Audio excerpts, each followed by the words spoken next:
Hello friends, അപ്പോൾ ഇന്ന് രാത്രിത്തെ പരിപാടി എന്താണെന്ന് നോക്കിയാലോ. പ്രത്യേകിച്ച് വലിയ പരിപാടിയൊന്നുമില്ല.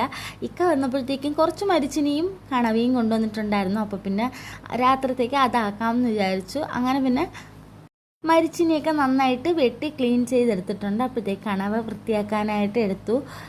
നമ്മൾ മരിച്ചിന് വെട്ടിയതിനെ കഴുകി ഉപ്പും വെള്ളമൊക്കെ ഒഴിച്ച് അടുപ്പത്തോട്ട് കുക്കറിൽ വെച്ചിട്ടുണ്ട് വേവിക്കാനായിട്ട്. 2 വിസിൽ മതി, പെട്ടെന്ന് വെന്ത് കിട്ടും.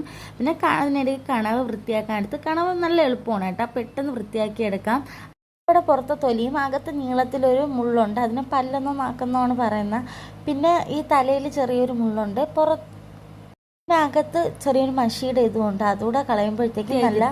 അങ്ങനെ പിന്നെ അതിനെ കുറച്ചെടുത്ത് ചെറുതായിട്ട് അരിഞ്ഞ് തോരനും, കുറച്ചെടുത്ത് ഇച്ചിരി വലുതായിട്ട് വട്ടത്തിലരിഞ്ഞ് അവിക്കാനായിട്ട് എടുത്ത്. അപ്പോഴേക്കും മരിച്ചിനെയൊക്കെ നല്ല വെന്ത് അടിപൊളിയായിട്ട് വന്നിട്ടുണ്ടായിരുന്നു. നല്ല നമ്മൾ ഈ വെണ്ണയെന്നൊക്കെ പറയുമ്പോൾ അത്രയും സോഫ്റ്റായിട്ട് വന്നിട്ടുണ്ടായിരുന്നേ. അവിക്കാനുള്ള കണവയിലോട്ട് കുറച്ച് ഉപ്പും ഒരു 2-3 മുളകൊക്കെ അരിഞ്ഞ് അത് അവിക്കാനായിട്ട് വെച്ചു. ഇപ്പുറത്തെ അടുപ്പിലോട്ട് തോരനും റെഡിയാക്കിയിട്ടുണ്ടായിരുന്നു. അപ്പോഴത്തേക്കും ഇങ്ങനെ കണവയൊക്കെ നല്ല വെന്ത് അടിപൊളിയായിട്ട് വന്നു. നല്ല ടേസ്റ്റ് ഉണ്ട് കേട്ടോ. നമ്മൾ വീട്ടിൽ ഇങ്ങനെ കഴിക്കാനാണ് കൂടുതലിഷ്ടം.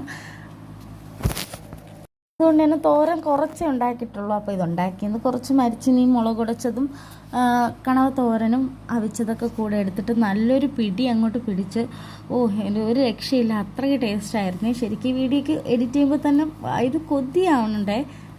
വീഡിയോ ഇഷ്ടമായി കഴിഞ്ഞാൽ ലൈക്ക് ചെയ്യാനും സബ്സ്ക്രൈബ് ചെയ്യാനും മറക്കല്ല.